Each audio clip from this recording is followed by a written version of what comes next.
കർത്താവിൻ്റെ ദിവസം എല്ലാവർക്കും അച്ഛൻ്റെ ഹൃദയത്തിൽ അത്രയും സന്തോഷം നിങ്ങളുടെ ഹൃദയത്തിലുണ്ടാകട്ടെ എന്ന് പ്രാർത്ഥിക്കുന്നു.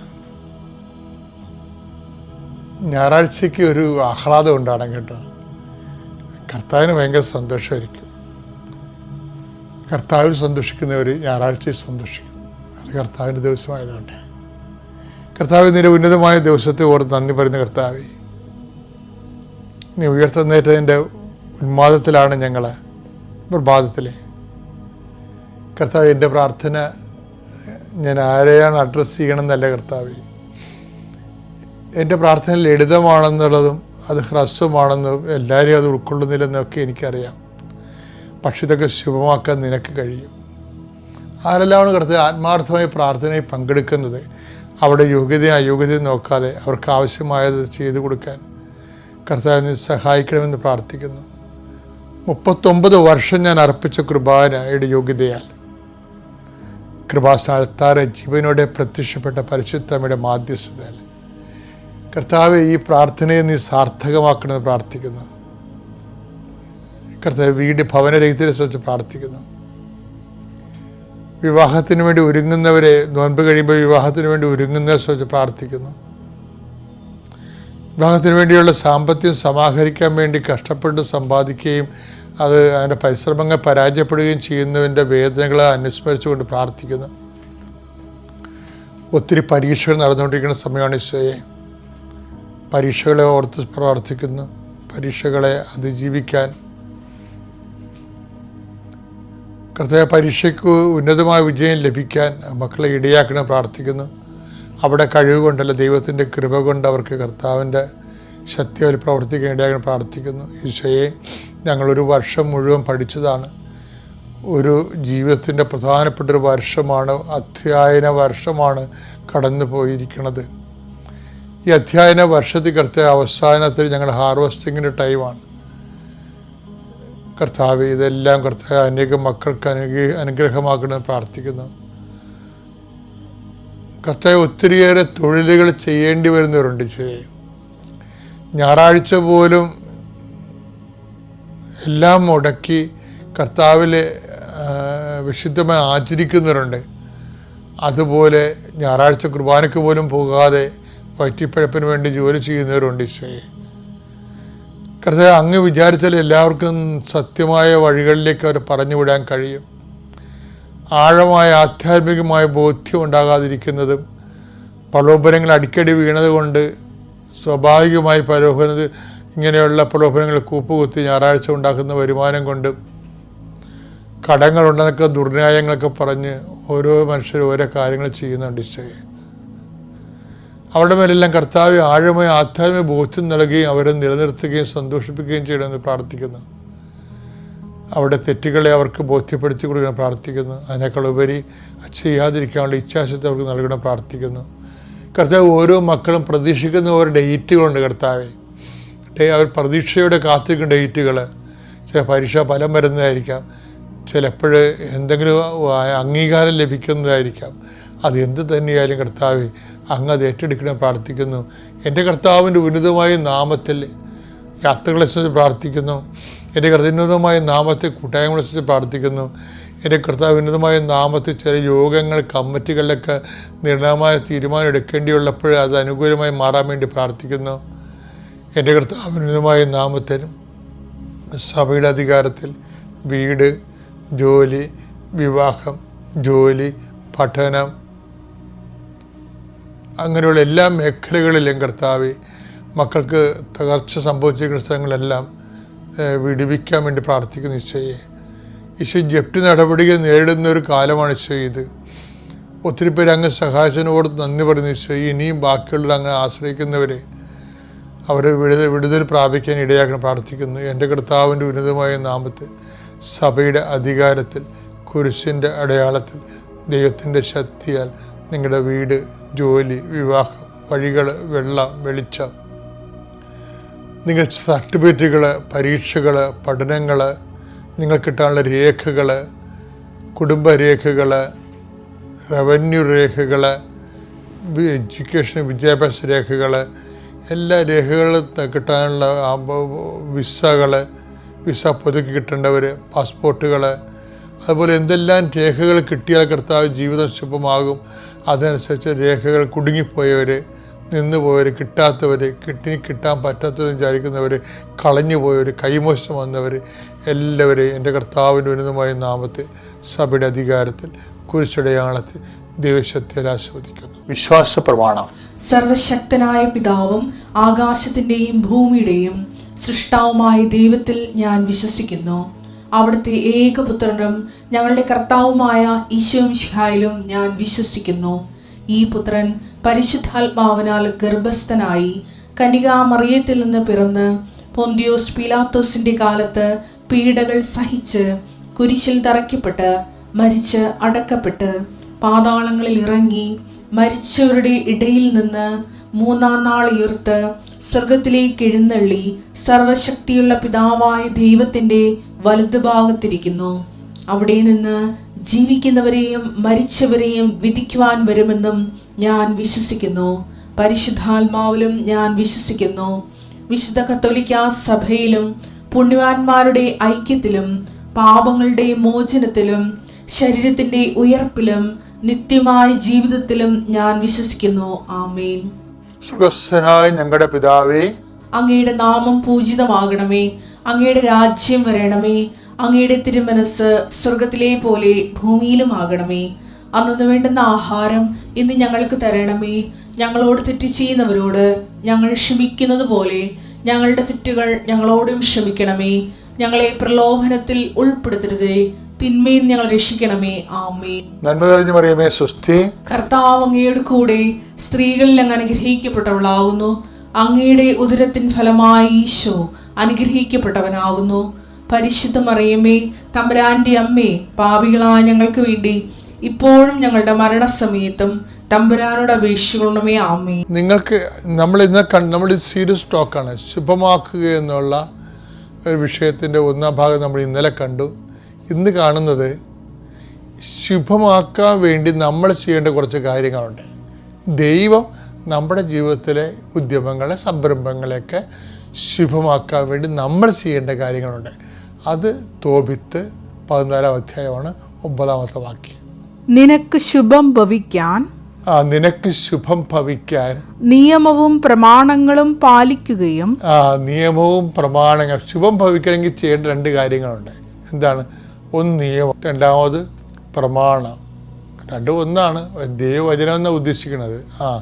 നിനക്ക് ശുഭം ഭവിക്കുക, ഉടമ്പടി സംഭവിക്കണം. അതാണ് നിനക്ക് ശുഭം ഭവിക്കാൻ നിയമങ്ങളും പ്രമാണങ്ങളും പാലിക്കുകയും നീതിയോടും കരുണയോടും കൂടെ വർത്തിക്കുകയും ചെയ്യണം. അപ്പോൾ നമുക്ക് ശുഭം ഭവിക്കാൻ വേണ്ടി നമുക്ക് ചെയ്യാവുന്ന കാര്യങ്ങളുണ്ട്. എന്താണ്? ഒന്ന്, ദൈവവചനം അനുസരിച്ച് ജീവിക്കണം. രണ്ടാമത്തേത് എന്താണ്?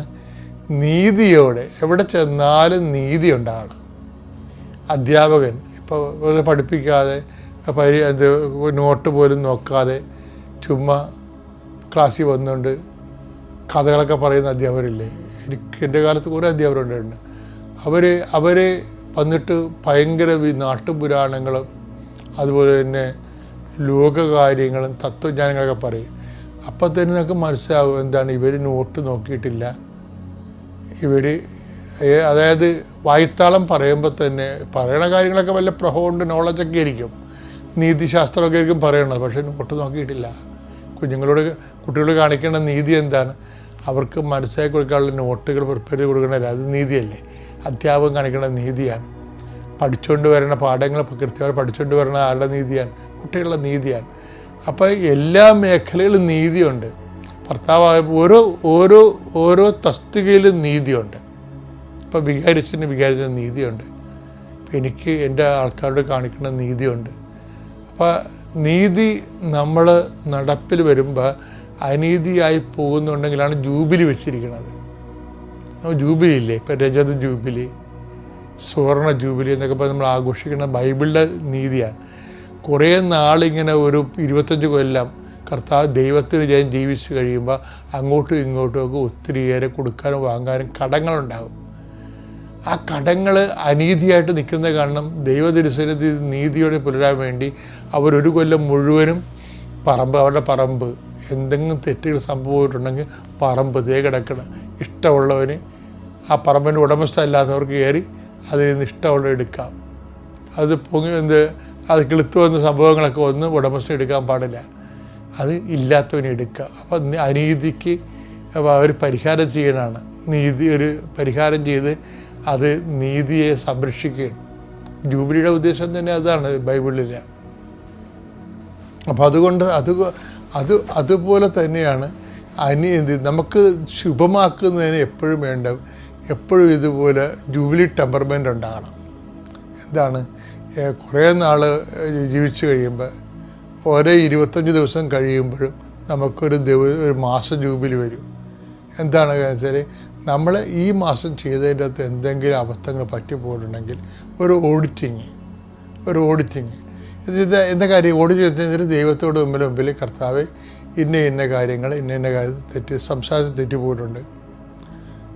തെറ്റിപ്പോയിട്ടുണ്ട്, പിന്നെ നടപടിക്രമങ്ങൾ തെറ്റിപ്പോയിട്ടുണ്ട്. ഈ നോൻപ് കാലത്തൊക്കെ ഞാനിത് പറയുമ്പോൾ നിങ്ങൾ ശ്രദ്ധിക്കണം. ബൈബിൾ പശ്ചാത്താപം എന്ന് ഉദ്ദേശിച്ച് കഴിഞ്ഞാൽ നീതി പുനഃസ്ഥാപിക്കുന്നതിനെ ഉദ്ദേശിക്കുന്നത്. ഈശോ തന്നെ പറഞ്ഞില്ലേ, എൻ്റെ സ്വർഗ്ഗസ്ഥ പിതാവ് കാരുണ്യവനായിരിക്കുന്ന പോലെ നിങ്ങളും കാരുണ്യവനായിരിക്കാൻ. എന്തിനു വേണ്ടി കാരുണ്യവനായിരിക്കണം നമ്മൾ? അതിൻ്റെ ഉത്തരവ് എന്താ? അത് ദൈവം. അതിൻ്റെ ഉത്തരവാണ് ഈ തോബിത്തിൻ്റെ 14:9 എന്താണ്? ദൈവം നമ്മുടെ ജീവിതത്തിലെ പ്രവർത്തിക്കാൻ ശുഭമാക്കാൻ വേണ്ടി നമ്മുടെ സംരംഭങ്ങളെ ഉദ്യമങ്ങളെ എല്ലാം ശുഭമാക്കാൻ വേണ്ടിയാണ് നമുക്ക് ആവശ്യമുള്ള ദൈവത്തിൻ്റെ കരുണയാണ്. ആ ദൈവത്തിൻ്റെ കരുണയെ ആർജിക്കാൻ വേണ്ടിയാണ് നമ്മൾ കരുണ കാണിക്കുന്നത്. അതായത് വെളിപ്പാടിന് 2:5 അതിനാൽ നീ ഏതവസ്ഥയിൽ നിന്നാണ് അധപ്പതിച്ചെന്ന് ചിന്തിക്കുക, അനുദപിച്ച് ആദ്യത്തെ പ്രവൃത്തികൾ ചെയ്യുക. അല്ലെങ്കിൽ അതായത് അനുദപിച്ച് ആദ്യത്തെ പ്രവൃത്തി ചെയ്യുക. ഇപ്പോൾ പരിശുദ്ധാത്മാവ് അച്ഛനിലൂടെ എന്താ പറയണത്? അനുതാപത്തിന് ഒരു അവസരം ഉണ്ടാക്കരുത്. ഇപ്പോൾ ഉടമ്പടി 1 പുതുക്കി നമ്മൾ ആ പുതുക്കത്തിൻ്റെ കാലഘട്ടങ്ങളിലൊക്കെ നമ്മൾ കർത്താവിൻ്റെ തിരുസന്നിധിയിൽ അനുതാപത്തോടെ, ഇപ്പോൾ ക്രിസ്ത്യൻസ് ആണെങ്കിൽ കുമ്പസാരമെന്ന കൂദാശ അവർക്ക് ദൈവം കൊടുത്തിട്ടുണ്ട്. അക്രൈസ്തരാണെങ്കിൽ ആത്മാവിൽ അനുതാപപ്പെട്ടിട്ട് തെറ്റ് ആവർത്തിക്കാതിരിക്കണം. ചെയ്തു പോയ തെറ്റിനെക്കുറിച്ച് അവർക്ക് അനുതാപം ഉണ്ടാകണം. അനുതാപം ഉണ്ടാകുന്ന വെച്ച് കഴിഞ്ഞാൽ ആവർത്തിക്കാതിരിക്കണതിനെ ഒരു അനുതാപമാണ്. അനുതാപം ഉണ്ടായിട്ട് പിറ്റേ ദിവസം അത് തന്നെ ആവർത്തിക്കരുത്. അപ്പോൾ ദൈവത്തിന് അറിയാൻ കള്ളത്തരമാണെന്ന്. ആ ചെയ്ത തെറ്റ് ആവർത്തിക്കാതിരിക്കണത് തന്നെ അനുതാപത്തിൻ്റെ ഏറ്റവും വലിയ ഫലമാണ്, ഒരു സ്വഭാവമാണ്. അച്ഛൻ പറഞ്ഞു വരുന്നത് ഇതൊന്നുമല്ല. ഞാൻ പറഞ്ഞു വരുന്നത് ഉടമ്പടി പുതുക്കത്തിലേക്ക് വന്നു കഴിഞ്ഞാൽ നമുക്ക് അനുദപിക്കേണ്ട ഒരു അവസരം ഉണ്ടാകരുത്. അനുദപിക്കാനുള്ള അവസരമല്ല, അനുദപിക്കേണ്ട ഒരു അവസരം ഉണ്ടാകരുത്. എന്താ കാര്യം? നമ്മൾ എത്രയോ പേരാണെന്നറിയാം വിശുദ്ധരായിട്ട് ജീവിക്കണത്. അവർക്ക് എന്തിന് കുമ്പസാരിക്കണമെന്ന് അറിയത്തില്ല. എന്തിന് കുമ്പസാരിക്കണമെന്ന് അറിയാത്ത 2 തരം ആൾക്കാരുണ്ട്. ഞാൻ എൻ്റെ ജീവിതത്തിൽ കണ്ടിട്ടുണ്ട്. എന്തിന് കുമ്പസാരിക്കണമെന്ന് അറിയാത്ത 2 തരം ആൾക്കാരുണ്ട്. ഞാനൊക്കെ ഒരു രോഗിക്ക് കൊടുക്കാൻ പോയി. അവസാനം പുള്ളിക്കാരൻ അവിടെ ഈ ജീവിതം കഴിഞ്ഞ് ഗുഡ് ബൈ പറഞ്ഞു പോവുകയാണ്. ദുഃഖ വെള്ളിയാഴ്ച വരെ കടലിൽ കൊണ്ടുപോയി വരയിട്ട കക്ഷിയാണ്. അയാളെ കുമ്പസാരിപ്പിക്കേണ്ട അവസരം കർത്താവ് എനിക്ക് തന്നു. പക്ഷേ അങ്ങേരുടെ അടുത്ത് കുമ്പസാരിക്കാൻ വേണ്ടി ഇരിക്കുമ്പോൾ അങ്ങർക്ക് പകുതി ബോധമുണ്ട്, പകുതി ബോധമില്ല. അപ്പം ഞാൻ ഞാൻ കുമ്പസാരിക്കണില്ല, ആത്മാവ് പിരിഞ്ഞു പോകുന്ന ഒരു സമയമാണ്. പിരിഞ്ഞല്ല, അത് അടുത്ത ദിവസം മരിക്കും, നമുക്കറിയാം. പക്ഷേ ആ പാവം മോചിപ്പിച്ചിട്ട് ഇടുന്നത് ഏറ്റവും വലിയ ദൈവാനുഗ്രഹം കിട്ടിയിരിക്കുന്ന ഒരു സമൂഹമാണിത്. പക്ഷേ അങ്ങേരെ എന്നോട് പറയാം കുമ്പസാരം, കുമ്പസാരം. അപ്പം ഞാൻ പുള്ളിയോട് കുമ്പസാരിക്കാൻ പോരെ? ബോധം പോയില്ലേ മനുഷ്യന്? ഒരവസരമാണത്. അവസരം ഉണ്ടായിരുന്ന കാലത്ത് അനുതാപം ഇല്ലായിരുന്നു. ഇപ്പം അവസരവുമില്ല, അനുതാപവും ഇല്ല. ഹെബ്രായർ 12:17 പിന്നീട് അവകാശം പ്രാപിക്കാൻ ആഗ്രഹിച്ചപ്പോൾ അവൻ തിരസ്കരിക്കപ്പെട്ടുവെന്ന് നിങ്ങൾക്കറിയാമല്ലോ. കണ്ണീരോടെ അവൻ അത് ആഗ്രഹിച്ചെങ്കിലും അനുതപിക്കാൻ അവന് അവസരം ലഭിച്ചില്ല. ഇതാണ് ഈ വ്യക്തിയുടെ അവസ്ഥ. അനുതപിക്കാൻ അവസരമില്ല. ചിലർക്ക് അനുതപിക്കാൻ അവസരം ലഭിക്കും, പക്ഷെ അവർ അനുതപിക്കത്തില്ല. ഞാൻ ഇതൊന്നുമല്ല ഇവിടെ പറഞ്ഞത്. ഇവിടെ പറഞ്ഞത് അനുതപിക്കേണ്ട ഒരു അവസരം ഉണ്ടാക്കരുതെന്നാണ്. ഉടമ്പടി മൂന്നാമത് പുതുക്കിയെന്ന് പറയുമ്പോൾ, വീണ്ടും അനുതപിക്കേണ്ട ഒരു അവസരം ഉണ്ടാക്കിയെന്ന് പറയുമ്പോൾ ദൈവത്തെ കണ്ണിൻ്റെ പൊടിയിട്ടെന്നല്ലേ എൻ്റെ അർത്ഥം. നിങ്ങൾ ബലഹീനരാണെന്ന് പറഞ്ഞിട്ടൊരു കാര്യമില്ല. ബലഹീനരെ ശക്തിപ്പെടുന്ന ദൈവം ഉണ്ടെങ്കിൽ നിങ്ങൾക്ക് വിശുദ്ധിയോടെ ജീവിക്കാൻ പറ്റും. ആദ്യം ഞാൻ വിശുദ്ധിയോടെ ജീവിക്കുമെന്ന് തീരുമാനിക്കുക.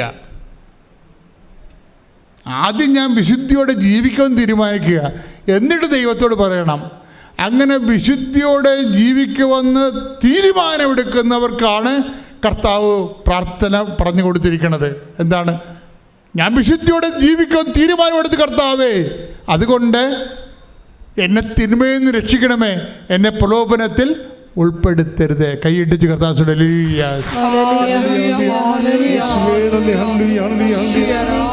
പരിശുദ്ധ പരമദിവ്യകാരുണ്യത്തിന് പരിശുദ്ധ പരമദിവ്യകാരുണ്യത്തിന് പരിശുദ്ധ പരമദിവ്യകാരുണ്യത്തിന്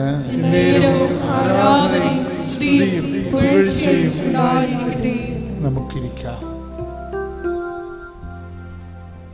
ഇവിടെ തീർത്ഥാടനത്തിലുള്ളവരെയും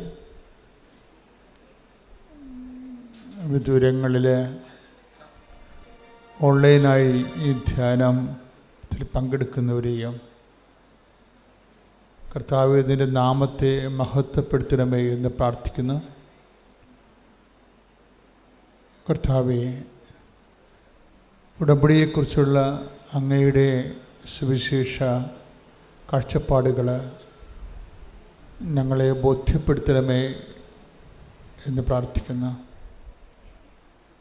ആഴമായ ബോധ്യത്താൽ സന്തോഷത്തോടെ സാക്ഷ്യം വഹിക്കാൻ ഞങ്ങളെ സഹായിക്കണമേ എന്ന് പ്രാർത്ഥിക്കുന്നു.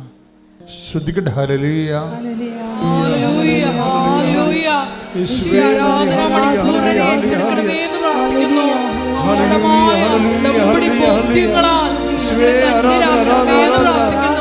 ഞങ്ങൾ ഓരോരുത്തരെയും സാക്ഷികളാക്കി ഉയർത്തണമേ എന്ന് പ്രാർത്ഥിക്കുന്നു.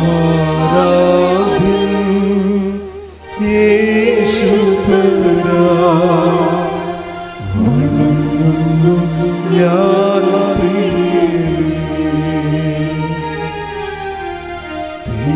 തേജസ്സും നിൻമുഖരിൻ ഹൃദയത്തിനാനന്ദമേ.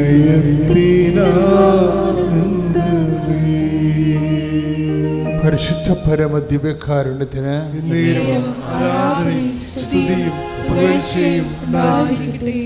എൻ്റെ പ്രിയപ്പെട്ടവരെ, നമ്മൾ സാധാരണ ബൈബിൾ ധ്യാനം പോലെ അല്ല ഉടമ്പടി ബൈബിൾ ധ്യാനം. ഉടമ്പടിയിൽ നമ്മൾ അന്വേഷിക്കുന്നത് ഇതിൻ്റെ സാങ്കേതിക വിദ്യകളാണ്. ഇഫക്റ്റ് മാത്രമല്ല, ഇതിൻ്റെ കോസ് എന്താണെന്ന് നമ്മൾ നോക്കും. അപ്പം നമ്മൾ so that waiver may be അവിടെയെല്ലാം നമ്മൾ എവിടെയായിരുന്നാലും അവിടെയെല്ലാം നമുക്കിതിൻ്റെ തത്വം അറിഞ്ഞാൽ നമുക്ക് തന്നെ ഇത് ആക്ടിവേറ്റ് ചെയ്ത് അതിൻ്റെ ഷാർപ്പായിട്ട് അതിൻ്റെ ലക്ഷ്യങ്ങളിൽ എത്തിച്ചേരാൻ കഴിയാം. അതുകൊണ്ട് തന്നെ വളരെ സ്റ്റുഡിയസ് ആയിട്ട് നമുക്കറിയാം, നമ്മുടെ ഒരു ദൈവാനുഗ്രഹം എന്ന് പറയണത് ഉടമ്പടി ചെയ്തിരിക്കുന്ന ലക്ഷക്കണക്കിന് മനുഷ്യരുണ്ട്. അതിൽ പകുതിയിലേറെയും അഭ്യസ്തവിദ്യരാണ്. കാര്യം എബവ് ഡിഗ്രി ലെവലുള്ള ആൾക്കാരാണ്. അതിൻ്റെ കാരണം എന്ന് വെച്ച് കഴിഞ്ഞാൽ ഇതിൻ്റെ ഈ പ്രൊപ്പോഷൻ അല്ലെങ്കിൽ ഇതിൻ്റെ ഫോർമുല സ്ട്രിക്റ്റ്ലി ബിബ്ലിക്കലാണെന്നും അത് സത്യസന്ധമായിട്ട് ആര് ആക്ടിവേറ്റ് ചെയ്യുന്നു അത് തന്നെ ക്രിസ്ത്യൻ എന്ന് അങ്ങനെ ഇല്ല. ആർക്കാണിത് ആക്ടിവേറ്റ് ചെയ്യാനുള്ള എബിലിറ്റി ഉള്ളത് അവർക്കെല്ലാം ഇതിൽ നിന്ന് നല്ല ശരിക്കും ഗെയിൻ ചെയ്യാൻ പറ്റും. സാക്ഷ്യം നിങ്ങൾ കേട്ടാൽ മനസ്സിലാകും ആരാണ്. പിന്നെയും അവിടെ കുറച്ച് കുറവ് വരണത് പാരമ്പര്യ വിശ്വാസികൾക്ക് മാത്രമേ ഒരു കുറവ് വരത്തുള്ളൂ. പാരമ്പര്യ ക്രിസ്ത്യ വിശ്വാസികൾ ഉടമ്പടിയിലേക്ക് വരുമ്പോൾ നിങ്ങളുടെ ഇന്ന് വരെയുള്ള വിശ്വാസധാരണകളെ ബേസ്മെൻ്റാക്കിക്കൊണ്ട് അപ്ഡേഷന് വേണ്ടിയുള്ള ഒരു മനസ്സുരുക്കം ഉണ്ടാകണം. അല്ലാതെ പലപ്പോഴും എന്താ ചെയ്യണമെന്ന് വെച്ച് കഴിഞ്ഞാൽ പാട്ടറിയാൻ പാടില്ലാത്തൊരു ശാസ്ത്രീയ ഗീതം പാടിയിട്ട് നാടൻ പാട്ട് പോലെ ആക്കണ പോലെയാണ് ആൾക്കാർ ഉടമ്പടി ചെയ്ത് കുളമാക്കണത്. സംഗീതം അറിയാൻ പാടില്ല, പക്ഷേ ശാസ്ത്രീയ സംഗീതം കേട്ടിട്ട് അവർ പാടുമ്പോൾ അവിടെ നാടൻ പാട്ട് പോലെ ആയിപ്പോവും. സാധാരണ ആൾക്കാർ അതിൻ്റെ സ്വരരാഗ നിശ്ചയമൊന്നും ഇല്ലാതെ പാടത്തില്ലേ, അതുപോലെ ഇതുപോലെ തന്നെ ഉടമ്പടി എടുത്തിട്ട് അത് നൊവേനയാക്കി കളയുന്ന ആൾക്കാരുണ്ട്. അത് ഈ പാരമ്പര്യ ക്രിസ്ത്യൻസിനാണ് സംഭവിച്ചിരിക്കുന്നത്. അവർക്ക് ഈ ഉടമ്പടിയിൽ അധികം അവർ നമുക്കറിയാവുന്ന ആണ് വിചാരിച്ചുകൊണ്ട് ടേക്ക് ഫോർ ഗ്രാൻറ്റഡ് ആകും. പക്ഷെ ഫ്രഷ് ഹാൻഡ്സൊക്കെ ഭയങ്കരമായ രീതിയിൽ അത് എക്സർവ് ആരായാലും ഫ്രഷ് ഹാൻഡ്സ് ആദ്യമായിട്ട് ഇതിലത്ത് ഇൻവെസ്റ്റ് ചെയ്യുന്നവർ വല്ലാത്ത രീതിയിൽ ഇൻവെസ്റ്റ് ചെയ്യുന്നുണ്ട്. അവരുടെ സാക്ഷ്യങ്ങളൊക്കെ ഗംഭീര സാക്ഷ്യങ്ങളാണ്.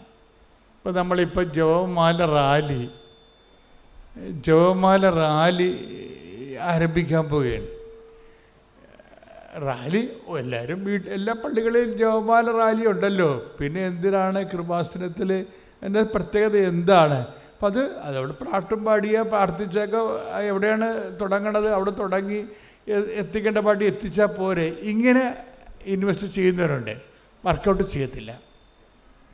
ഫസ്റ്റ് ഇതെന്താണെന്ന് നിങ്ങൾക്ക് മനസ്സിലാകണം.